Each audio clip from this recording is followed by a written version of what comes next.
अंकित अरोड़ा जी। जी हरीश। महाराज जी, आपके चरणों में सादर दंडवत प्रणाम। आप रामानंद सागर जी के सुपुत्र आनंद सागर जी की एक रामायण आई थी 2008 में। उसमें आपने लक्ष्मण जी का चरित्र निभाया था। महाराज जी, अपने गुरुदेव की आज्ञा से श्री भक्तमाल गाथा नामक एक टीवी सीरियल बना रहे हैं। उसमें नाभा जी का चरित्र, तुलसीदास जी का चरित्र और निम्बारकाचार्य जी और जो भी उनके चरित्र हैं, आगे इनका ऐसा हुआ है। आपसे चाहते हैं कि उन रोलों को निभाते हुए या सीरियल को बनाते हुए किन बातों का ध्यान रखें। सबसे पहली बात है कि जिन महाभागवतों के चरित्र का अनुकरण कर रहे हैं, अभिनय कर रहे हैं, उसमें ध्यान रखना है कि भगवान के विशुद्ध स्वरूप को प्राप्त महापुरुष हैं। आचार्य भगवान स्वरूप होते हैं, साक्षात भगवान ही आचार्य रूप में आते हैं, और भक्त भी भगवत स्वरूप होते हैं। यदि हम जितेंद्री रहेंगे,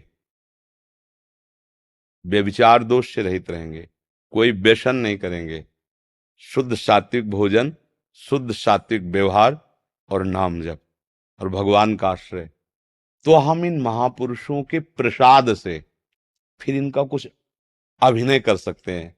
बकाया इनका अभिनय इनकी स्थिति को प्राप्त ही कर सकता है।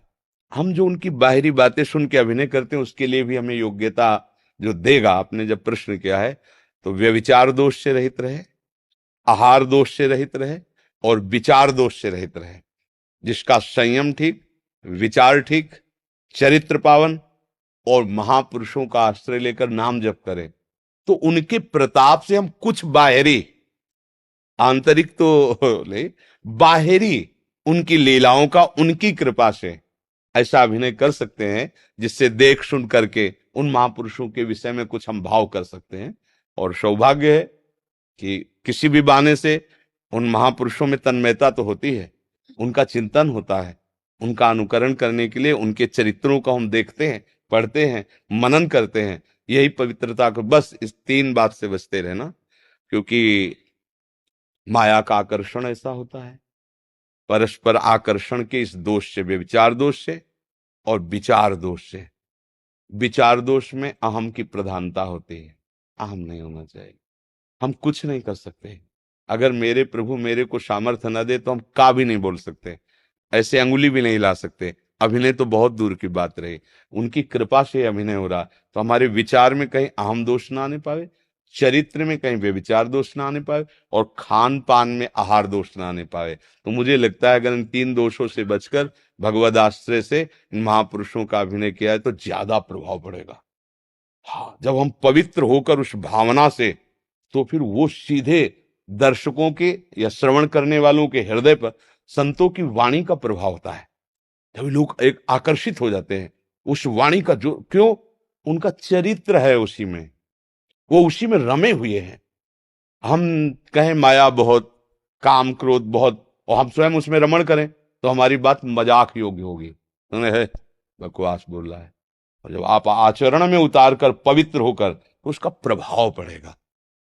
अच्छा है, भगवान और भगवान के भक्तों की लीला करना भगवान की प्राप्ति का एक साधन है।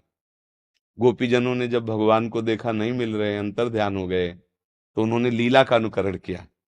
हाँ, कभी गिरिराज उठाने की लीला, कभी काली नाग, आता है ना भागवत में। तो लीला अनुकरण भी भगवान को रिझाने का एक उपाय, वो आपको बढ़िया मिल गया है।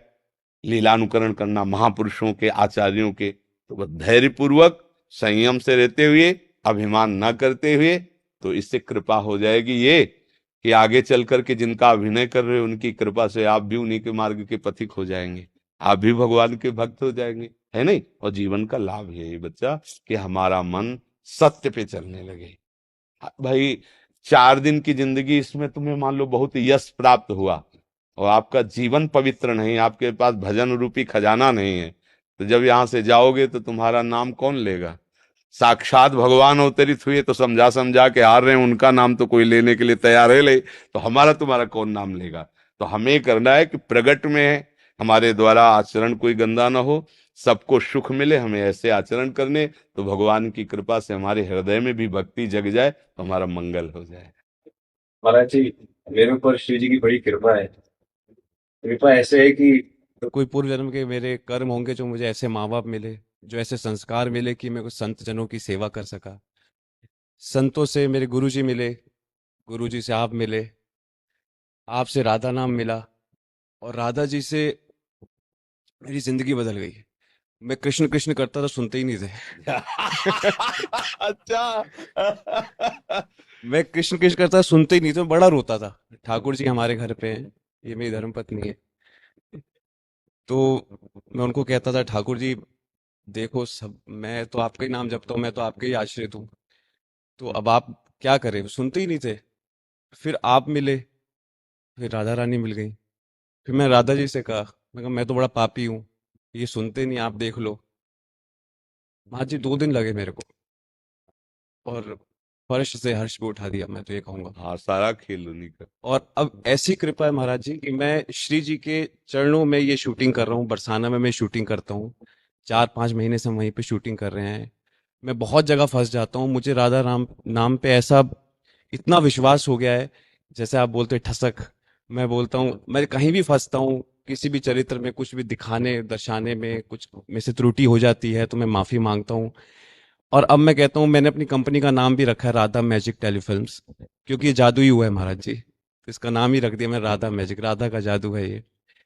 तो मुझे इस बात का बड़ा अभिमान भी हो जाता है महाराज जी की मेरे साथ राधा रानी है। ये रहना चाहिए, ये निंदनीय नहीं है। मैं उनके बल पर ही कहता हूँ कि अब बस अब ये कराएंगी, मैं तो कुछ नहीं करूँगा। आप जब करो मस्त रहो।